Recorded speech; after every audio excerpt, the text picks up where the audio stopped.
నమస్తే, welcome to ధర్మయుద్ధం. నేను మీ journalist Siddhu. నా వెనకాల డాక్టర్ పార్థసారథి గారు, ఆదోనికి సంబంధించిన బీజేపీ ఎమ్మెల్యే. ఆయన ఈసారి గెలుపొందారు. ఎప్పటి నుంచో హిందుత్వం గురించి, హిందువుల బాధల గురించి అండ్ బీజేపీ గురించి, సో వీటి గురించి ఫైట్ చేస్తూనే ఉన్నారు ఆయన. సో అలాంటి డాక్టర్ మళ్ళీ అక్కడ ఆదోని ఎమ్మెల్యేగా మనకిప్పుడు ఇక్కడ గెలుపొందారు. సో ఈయన పైన కొన్ని చర్యలు తీసుకోవాలి. ఈయన ఇటీవల అసెంబ్లీలో ఏదైతే మాట్లాడిండో ఆ మాటలు మాకు నచ్చలేదు అనేసి ముస్లిం సంఘాలు ఈయన మీద ఫత్వా జారీ చేసిండ్రు. ఫత్వా జారీ చేసినట్టే అదంతా. ఏం మాట్లాడినరో ఒకసారి చూద్దాం. ఆదోని ఎమ్మెల్యే పార్థసారథిపై చర్యలు తీసుకోవాలి మకాందార్ ఇమ్రాన్ అంట. మతాల మధ్య మరింత విద్వేషాలు పెంచే విధంగా బాధ్యతారహితంగా అసెంబ్లీలో మాట్లాడిన ఆదోని ఎమ్మెల్యే పార్థసారథిపై క్రమశిక్షణ చర్యలు తీసుకోవాలని మైనారిటీ హక్కుల పరిరక్షణ సమితి రాష్ట్ర కార్యదర్శి మకాందార్ ఇమ్రాన్ అలీ ఖాన్ హిందూపురంలో జరిగిన మీడియా సమావేశంలో ప్రభుత్వానికి డిమాండ్ చేశారు. కేవలం తన రాజకీయ పలుకుబడిని పెంచుకోవడం కోసం రాష్ట్రంలో మత విద్వేషాలను ప్రోత్సహించడం సమంజసం కాదనేసి హెచ్చరించారు. ఒక్కసారి పార్థసారథి గారు ఏం మాట్లాడినరు అన్నది మనం ఒక 2 minutes మాట్లాడుకుందాం. పార్థసారథి గారు ఆదోని కాన్స్టిట్యున్సీకి సంబంధించిన ఎమ్మెల్యే. అక్కడ రాయచోటిలో ఏదైతే హిందువులు పర్వేట ఉత్సవాలు అనేసి వీరభద్రస్వామికి సంబంధించిన ఉత్సవాల్ని జరుపుకుంటూ ఆ పల్లకి సేవ ఏదైతే ఉంటుందో అది తీసుకొని వస్తున్నప్పుడు తానా సెంటర్ అనేసి ఒకటి ఉంటుంది ఒక మసీద్ దగ్గర. సో ఆ సెంటర్ దగ్గరికి రాగానే ఆ సెంటర్లో ఎవరైతే ఇస్లాంకి సంబంధించిన వాళ్ళు ఎవరైతే రోజా ఉపవాస దీక్షల్ని విడిచిపెడుతున్నారో సో వాళ్లకు ఈ బయట అయితే భజన బృందాలు ఇలా వెళ్తున్నారు కదా. సో పర్వేట ఉత్సవాల్లో దేవుడి నామాలు తీసుకుంటూ ఇవన్నీ తీసుకుంటూ వెళ్తున్నారు కదా. సో ఆ సౌండ్స్ మాకు వినిపించాయి, మాకు అలాంటి సౌండ్స్ వినిపించకూడదు, మాకు పవిత్రమైన రంజాన్ మాసం నడుస్తుంది, సో మీరు మీ సౌండ్స్ని వీటినన్నిటినీ బంద్ చేయండి అనేసి ఈయన అంటే అక్కడ హిందువుల పైన అక్కడి ఇస్లామిక్కి సంబంధించిన కొంతమంది మత పెద్దలు అండ్ కొంతమంది రాడికల్స్ వచ్చేసి పెద్ద ఎత్తున గొడవకు దిగడం జరిగింది. సో దానికి కౌంటర్గా అక్కడ హిందువులు దాని గురించి మాట్లాడడం జరిగింది. సో అక్కడ తోపులాట జరిగింది. అక్కడ లోకల్ పోలీసులు వచ్చేసి ఇద్దరిపైన లాఠీచార్జ్ చేసి ఇద్దరిపైన కేసులు నమోదు చేసిండ్రు. కాకపోతే కేసులు నమోదు ఎవరిపైన ఎక్కువ చేసిండ్రు అంటే అది హిందువుల పైన చేసిండ్రు అనేసి ఈయన అసెంబ్లీలో మాట్లాడిండ్రు.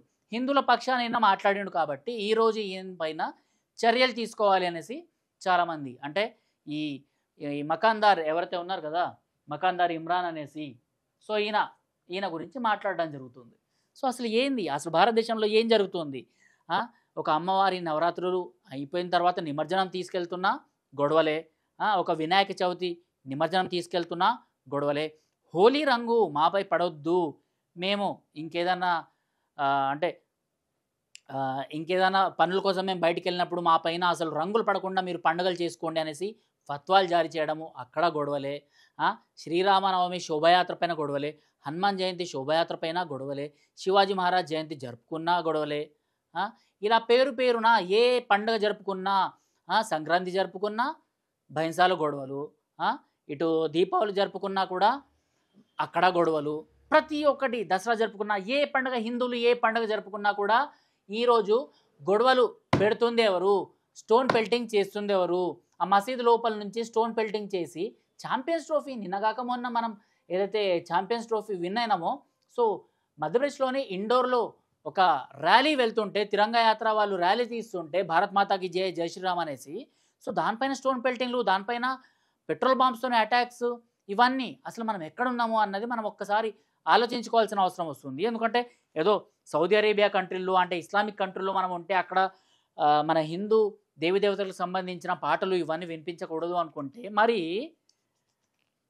వీళ్ళు ఏదైతే ఆజాన్ వినిపిస్తారు కదా అదే టైంలో సుప్రభాత సేవ జరుగుతుంటుంది. మరి సుప్రభాత సేవకి మీ ఆజాన్ మాకు అభ్యంతరకరంగా ఉంది అనేసి ఏ ఒక్క హిందూ అయినా వచ్చేసి మసీద్ దగ్గరకు వచ్చేసి మాట్లాడిండా, మీ ఆజాన్ని మీ లౌడ్ స్పీకర్ని కొంచెం తక్కువ చేయండి అనేసి మాట్లాడిండా?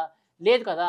మరి అలాంటప్పుడు మీకు ఈ భాయిచారా అనేసి ఒకటి ఉంటుంది కదా, గంగా జమున తెహజీబ్ అని లేకపోతే హిందూ ముస్లింలు భాయ్ అనేసి, అవి ఇప్పుడెందుకు కనిపించవు? అవతల మతాల వాళ్ళు అవతల ధర్మం వాళ్ళు వాళ్ళకి సంబంధించిన ఎన్నో 300 సంవత్సరాల నుంచి ఆ రాయచోటి ఏరియాలో వీరభద్రస్వామి ఈ ఉత్సవాలు జరుపుతున్నారు. సో అలాంటిది ఇప్పుడే ఎందుకు వచ్చాయి? ఇప్పుడే ఎందుకు గొడవ పడడానికి మీరు ముందుకు వచ్చిండ్రు?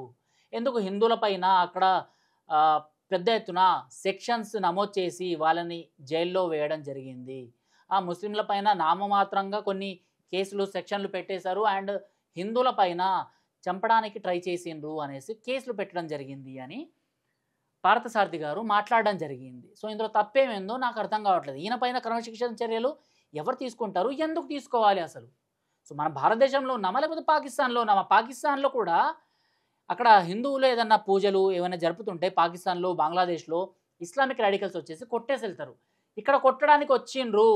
సో దానికి అంటే ఆ పర్వట ఉత్సవాలు ఏవైతే జరుగుతున్నాయో అందులో లేడీస్ కూడా ఉన్నారు. మా లేడీస్ పైన దెబ్బలు తగులుతాయి అనేసి అక్కడ హిందువులు ఎవరైతే ఉన్నారో వాళ్ళు కూడా కౌంటర్ అటాక్కి రెడీ అయినరు. సో అందులో తప్పేముంది నాకు అర్థం కావట్లేదు. అంటే మీ మతానికి స్వేచ్ఛ ఉందా, మా మతానికి స్వేచ్ఛ లేదా? మీరు ఏదైతే మా అల్లాయే దేవుడు అనేసి అన్నిసార్లు ఆజాన్ల ద్వారా వినిపిస్తుంటారు కదా, అది మరి వేరే వాళ్ళ మనోభావాల్ని నొచ్చుకుంటుంది అనేసి మీకు ఎప్పుడు అర్థం కాలేదా? అసలు ఇలా అడుగుతూ పోతే చాలానే క్వశ్చన్స్ ఉంటాయి. ప్రతి దానికి మీరు ఆన్సర్ ఇవ్వాల్సి వస్తుంది. హిందూ ముస్లింలు కరెక్ట్గా కలిసిమెలిసి ఉండాలి అనేసి కోరుకునే వాళ్ళను నేను కూడా ఒకరిని. ఇద్దరు మనుషులే అనేసి, ఇద్దరిలో ఉన్నది ఒకే రక్తము, ఇద్దరు అన్నదమ్ములు లాంటి వాళ్ళు అనేసి కోరుకునే వాళ్ళలో హిందువులే ముందుంటారు. కాకపోతే మత పిచ్చితో మీరందరూ మా మతమే పెద్ద, మా మతమే గొప్ప అనేసి ఇలాంటివన్నీ మాట్లాడుతూ హిందువుల ఉత్సవాలు ఏమైనా జరుగుతుంటే వాటిపైన అటాక్స్ చేయడము, లేడీస్ ఉన్నారు కదా ఇంకా వాళ్ళని చెల్లాచెదురు చేయొచ్చు కదా అనేసి భయంకరంగా రాక్షసుల్లాగా మీరు బిహేవ్ చేస్తే చూస్తూ ఊరుకోవడానికి ఇక్కడ ఎవరు లేరు అనేసి అయితే అక్కడి హిందువులు చెప్పడం జరిగింది. అండ్ హిందువులు నార్మల్గా ఎవరు మాట్లాడినా కూడా వాళ్ళపైన ఆర్ఎస్ఎస్, విహెచ్పికి సంబంధించిన గూండాలు అని ముద్ర వేస్తారు. సో అక్కడికి సంబంధించిన డిపార్ట్మెంట్ వాళ్ళు కూడా అలాంటి ముద్రలే వేసిండ్రంట. ఇదే ఈయన ప్రస్తావించిండ్రు. నరసింహారెడ్డి అనేసి ఒక ఎస్ఐ ఇదంతా రాసిండు కంప్లైంట్ అనేసి ఈయన అక్కడ మాట్లాడడం జరిగింది అసెంబ్లీలో. దానికే నొచ్చుకోవాలా? సో దీనిపైన మీరేమంటారో కామెంట్ బాక్స్లో తెలపండి. టిల్ దెన్ జై హింద్, జై భారత్.